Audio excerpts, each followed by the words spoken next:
Cimbrul. Numit și cimbrul de grădină, este o plantă scundă, numai înaltă de 20-30 de centimetri. Frunzele sale sunt netede, în forma unei lance, având un miros puternic specific. Florile de cimbru sunt mici și au o culoare albă sau roz palid. Cimbrul se aseamănă cu rozmarinul. Este bogat în vitamina C și A, având efecte antioxidante puternice și întărind sistemul imunitar. Cimbrul conține și cantități mici de mangan, magneziu, zinc, potasiu, calciu și fier. Această plantă poate aduce numeroase beneficii sănătății, printre care proprietăți antiseptice și antimicrobiene. Cimbrul conține compuși activi, precum timolul și carvacrolul, care au puternice proprietăți antiseptice și antimicrobiene. Aceste substanțe ajută la combaterea bacteriilor, fungilor și altor microorganisme patogene. Studiile au arătat că uleiul esențial de cimbru poate inhiba creșterea unor bacterii periculoase, cum ar fi Staphylococcus aureus și Escherichia coli. Beneficii pentru digestie. Cimbrul este cunoscut pentru proprietățile sale carminative care ajută la reducerea balonării și a gazelor intestinale. De asemenea, stimulează producția de sucuri gastrice, facilitând digestia și ameliorând disconfortul gastrointestinal.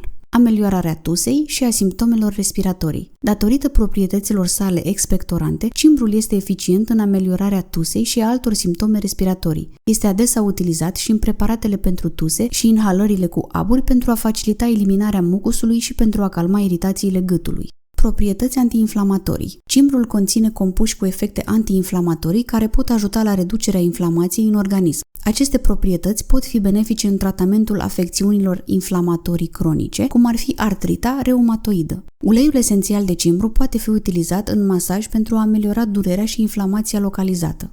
Stimulează circulația sângelui. Consumul de cimbru poate ajuta la îmbunătățirea circulației sângelui datorită conținutului său de fier și antioxidanți. O circulație bună este esențială pentru transportul eficient al oxigenului și al nutrienților către celule și pentru eliminarea eficientă a toxinelor din organism.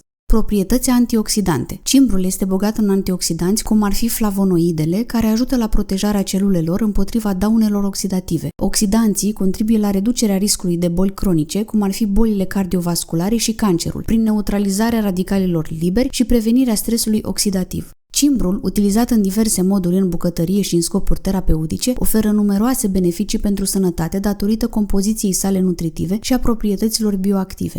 Moduri de consum ale cimbrului. Condiment îngătit, ceai de cimbru, ulei esențial de cimbru, extracte și suplimente, oțet și ulei aromatizat și condiment uscat. Ceaiul de cimbru poate fi folosit atât pentru uz intern cât și extern. În cazul în care există zone ale pielii unde există infecții, ceaiul de cimbru răcit se pulverizează peste zona respectivă. Scopul este de a curăța zona, de a dezinfecta și de a reduce inflamațiile, nu de a trata local. Pentru tratament se urmează indicațiile medicului. Cimbrul poate fi folosit și sub formă de tinctură de cimbru pentru a trata naturist ulcere, micoze, arsuri sau răni care apar pe piele, dar și viroze respiratorii sau bronșite. De asemenea, există și uleiuri esențiale de cimbru, folosite mai ales în aromaterapie sau industria cosmetică.